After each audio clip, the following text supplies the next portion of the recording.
Para pecinta ilmu, para pecinta ta'lim yang semoga senantiasa dirahmati oleh Allah Subhanahu wa Ta'ala. Kita sampai kepada hadis nomor 1751. An Ibnu Umar qala Rasulullah sallallahu alaihi wasallam, idza mata ahadukum uridha alaihi maq'aduhu udwatan wa ashiyatan imman naru wa immal jannatu fayuqalu hada maq'atuka hatta tub'atsa ilaihi. Dari Ibnu Umar radhiyallahu anhu, ia mengatakan bahwa Rasulullah sallallahu alaihi wasallam bersabda, apabila seseorang kamu meninggal dunia, diperlihatkan kepadanya waktu pagi dan petang, tempat diamnya nanti, yaitu neraka dan surga. Fayuqalu hadza maq'atuka hatta tub'atsa ilaihi. Kemudian dikatakan kepadanya, inilah tempat diam engkau nanti, engkau akan dikirim ke situ. Nah, di sini baginda Rasulullah sallallahu alaihi wasallam mengatakan, jika seseorang kamu meninggal dunia, ketika menghadapi sakaratil maut, idza mata ahadukum, jika di antara kalian sudah menghadapi maut, uridha alaihi maq'aduhu ghudwatan wa ashiyatan imman nar wa immal jannah, maka diperlihatkan kepadanya baik waktu pagi maupun petang, yaitu neraka dan surga. Kemudian dikatakan bahwa inilah tempat diamnya engkau nanti, engkau akan dikirim ke situ. Ya, jadi ketika ada orang hendak meninggal dunia menghadapi sakaratil maut, maka dia sudah dibayangkan, sudah diberikan kabar, baik itu kabar gembira maupun kabar kesedihan. Bergantung orang yang meninggalnya seperti apa. Kalau dia yang meninggal adalah orang yang beriman, orang yang ahli ibadah, maka tentu ketika dia meninggal dunia, immal jannatu, yang akan diperlihatkan adalah surga.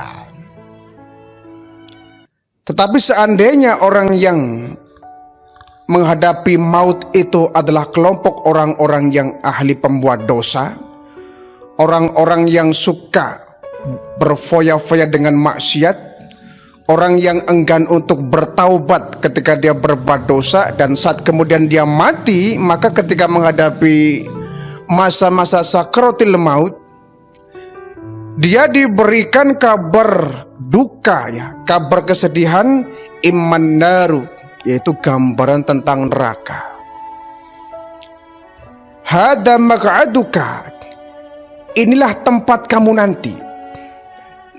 Jadi ada suara ketika itu bahwa saat kau diberikan gambaran surga dan saat kau diberikan gambaran neraka, hada maq'aduka, inilah tempatmu nanti, hatta tub'atsa ilaihi, engkau akan dikirim di situ sampai hari berbangkitnya. Ini tentu peristiwa yang sangat menakutkan bagi kita, ya. Semua kita ketika menghadapi sakaratil maut, idza mata, ketika kita mati, ketika sang ruh ini akan segera dicabut, kita akan diberikan dua gambaran.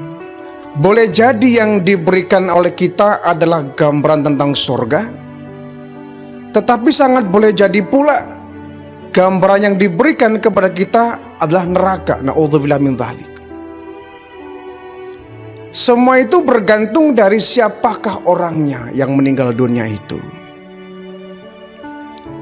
Bagi orang yang beriman, yang ahli ibadah, tidak mungkin oleh Allah diberikan gambaran neraka. Bagi mereka orang yang suka membuat dosa, orang yang menyepelekan taubat, orang yang meninggalkan agama, meninggalkan ibadah, tidak beriman kepada Allah, ya tidak mungkin orang semacam ini diberikan kabar gembira, gambaran tentang surga. Semua dikembalikan oleh jenis manusianya masing-masing. Seperti apakah dia? Orang yang berimankah atau orang yang kafirkah? Orang yang taatkah atau orang yang membangkang akan perintah Allah? Ya semua kita khawatir ya. Kita khawatir dan kita tidak tahu kita kelompok yang mana. Tetapi kita harus optimis bahwa kalau kita ingin mendapatkan gambaran tentang surga ketika proses kematian itu, ya tentu semasa hidup ini kita laksanakanlah perintah Allah, kita jauhilah larangan Allah. Bahkan ada satu keterangan hadis bahwa ketika orang menghadapi sakratil maut, iblis ini menghantui orang-orang yang akan meninggal dunia.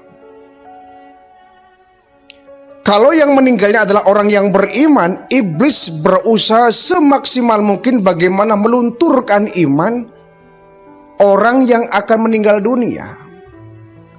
Bagaimana melepaskan iman orang yang sedang menghadapi sakratul maut kalau memang di antara orang-orang yang beriman. Dulu waktu ketika lahir, mereka mungkin sia-sia ya.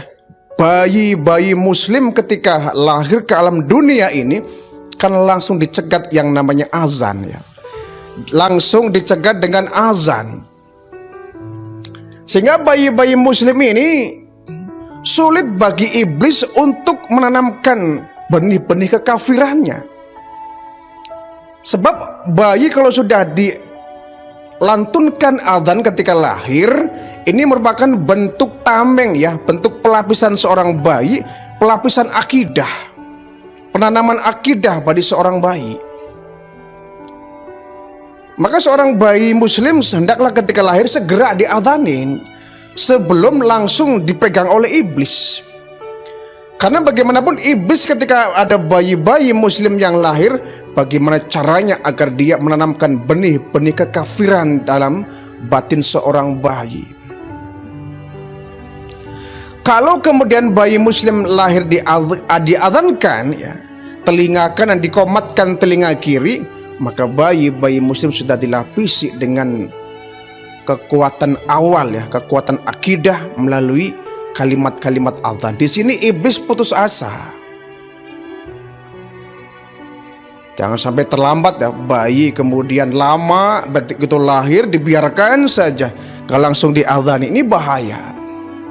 Karena iblis akan berlomba dengan kita ketika bayi itu lahir. Ya. Kalau dia yang mengadzankan, oh bahaya.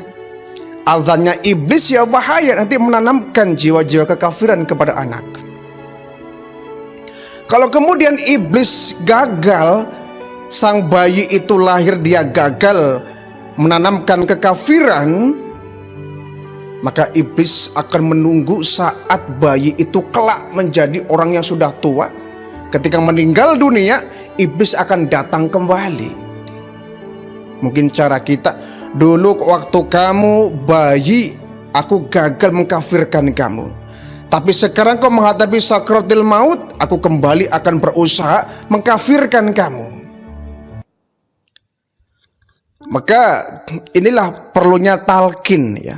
Mentalkin orang yang ketika menghadapi sakratul maut, diajarkan mengucapkan kalimat-kalimat tauhid, diajarkan mengucapkan la ilaha illallah, agar ucapan yang terakhir di saat dia menghembuskan nafas terakhirnya adalah ucapan la ilaha illallah. Sebab apa? Iblis itu dalam satu keterangan hadis, saat orang menghadapi sakratul maut, dia datang membawa air. Sebab menurut baginda Rasul, orang yang menghadapi proses sakratil maut itu haus. Kita kehausan ya. Saat proses ruh ini dicabut oleh Allah, kita sangat haus. Haus sekali. Nah, ketika haus, iblis datang. Hanya saja yang bisa melihat orang yang ketika menghadapi sakarat itu. Orang yang di sampingnya walaupun dikelilingi ya, dia nggak akan melihat iblis itu membawa air. Yang diperlihatkan hanya orang yang ketika menghadapi sakaratil maut itu membawa air. Ya, orang yang lagi haus kemudian ada orang menawarkan air, tentu itu kesempatan ya, minta air saat kita kehausan. Nah, iblis ini bertanya, "Hei, kau sedang kehausan?" "Iya." "Berikan aku minum." Iblis tersenyum, "Baik, kau akan dapat air segar ini. Kau boleh meminum dengan puas. Tapi ada satu syarat. Kau ucapkan satu kalimat yang nanti kalau kau mengucapkan kalimat itu, ini air akan aku berikan kepada kamu." Oh, ini bahaya sekali. Kalimat apa yang harus kami ucapkan? Ya, katakan bahwa la ilaha, la ilaha. Katakan olehmu tidak ada Tuhan, tidak ada Tuhan. Ini kan berarti usaha iblis untuk menghancurkan iman seseorang ketika menghadapi sakaratul maut. Ini membahayakan. Bagi orang yang kekuatan imannya sangat tipis, sangat lemah, menghadapi sakaratul maut ditawarkan minuman oleh iblis, dia mau. Akhirnya dia mengucapkan kalimat yang diminta oleh iblis, tidak ada Tuhan, tidak ada Tuhan. Kalau sudah kalimat itu yang terucap terakhir kali, ya kita seperti bersisok ya, orang yang ahli ibadah tapi matinya masuk ke neraka karena di penghujung hidupnya, di hembusan terakhir nafasnya, dia mengucapkan bahwa tidak ada Tuhan. Tapi bagi mereka yang imannya kuat, akidahnya mantap, ahli ibadah, ketika iblis menawarkan air dengan kita diminta untuk mengucapkan itu, dia akan bilang, "Maaf iblis, lebih baik saya haus daripada saya mengucapkan kalimat itu." Ini yang membahayakan kita ya. Membahayakan kita. Sebab orang yang ketika menghadapi sakaratul maut ini, lidah sudah dikunci oleh Allah ya. Begitu sulitnya orang mengucapkan la ilaha illallah ketika menghadapi sakaratul maut, kalau memang dia tidak terbiasa mengucapkan kalimat itu. Sebab itu kita perlu dilatih lidah kita mengucapkan la ilaha illallah, la ilaha illallah, agar di akhir ucapan itu adalah kalimat la ilaha illallah. Maka siapa orang yang di akhir hidupnya mengucapkan la ilaha illallah, maka dia akan mendapatkan surga. Jadi kita perlu melatih lidah kita mengucapkan kalimat-kalimat thayyibah, kalimat-kalimat tauhid, agar kita di akhir hidupnya mengucapkan la ilaha illallah. Jadi orang ketika menghadapi sakaratul maut, imman naru wa immal jannatu, diperlihatkan bagi mereka gambaran neraka dan gambaran surga. Orang yang memang diberikan hidayah oleh Allah ya, kemudian dia memelihara hidayahnya dengan beribadah, dengan menggunakan waktu-waktu hidupnya untuk beribadah, insya Allah orang yang demikian sudah Allah tetapkan bahwa inilah calon penghuni surga, sehingga gambaran yang diberikan saat menghadapi sakaratul maut adalah gambaran surga. Tetapi orang yang kemudian tidak menggunakan waktu hidupnya untuk menjemput hidayah, sebab yang namanya hidayah itu kita nggak boleh menunggu ya, tapi menjemput ya. Kita wajib menjemput hidayah, bukan kita menunggu hidayah datang. Jangan pernah kita berkata, Kenapa Anda kok nggak mau sholat? Ya mungkin belum dapat hidayah kali. Ini ucapan salah. Kenapa sih kamu nggak berhenti bermaksiat? Kenapa sih kamu masih hobi mabuk-mabukan? Kemudian dia bilang, ya mungkin belum dapat hidayah mungkin ya. Belum dapat hidayah mungkin. Jangan sampai kita mengucapkan begitu. Kenapa kamu nggak mau puasa Ramadan? Ya mungkin saya belum dapat hidayah kali, masih malas untuk melaksanakan puasa. Gak boleh ya. Hidayah itu harus dijemput, sebagaimana Nabi Ibrahim alaihissalam ya. Beliau menjemput hidayah ketika beliau masa kecilnya di dalam goa. Beliau mencari siapakah Tuhan yang sebenarnya. Itu kan dalam rangka mencari hidayah.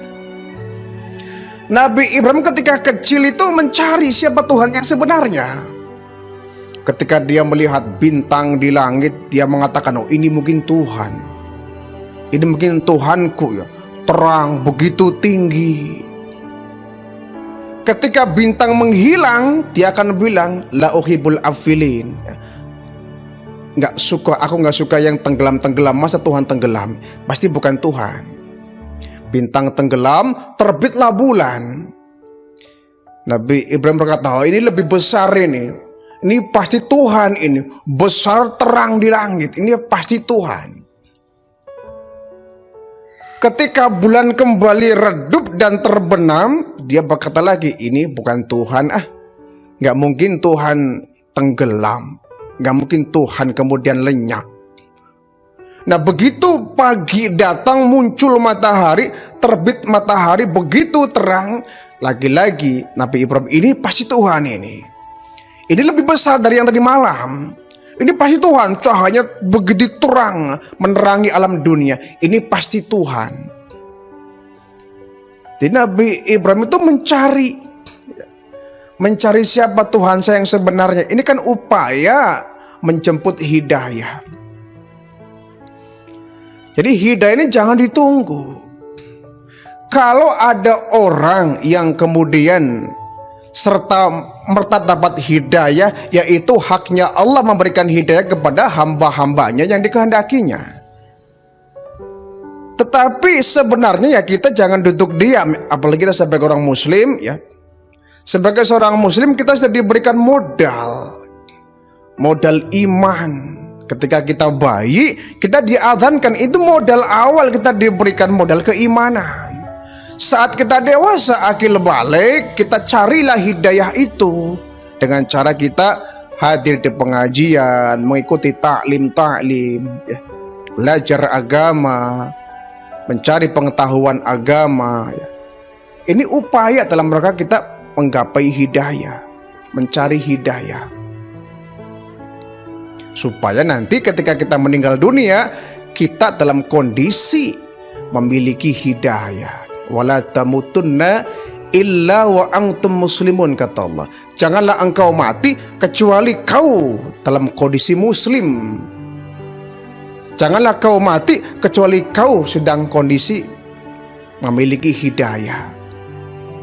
Janganlah kau mati dalam kondisi yang kafir, kata Allah. Jadilah kau sebagai orang-orang yang meninggal dunia menghadapi sakratil maut dalam kondisi memiliki iman. Orang yang hidupnya hanya menumpuk-numpuk dosa, tidak mau menjemput hidayah, bahkan membenci orang-orang yang suka beribadah, menghalang-halangi orang ibadah. Orang seperti sudah adresnya jelas neraka. Nah kalau sudah adresnya jelas neraka, maka dia ketika meninggal dunia yang diberikan adalah gambaran tentang neraka. Orang-orang kafir yang gak punya iman, jelas mereka ketika mati yang diperlihatkan olehnya adalah iman naru, tentang gambaran-gambaran neraka.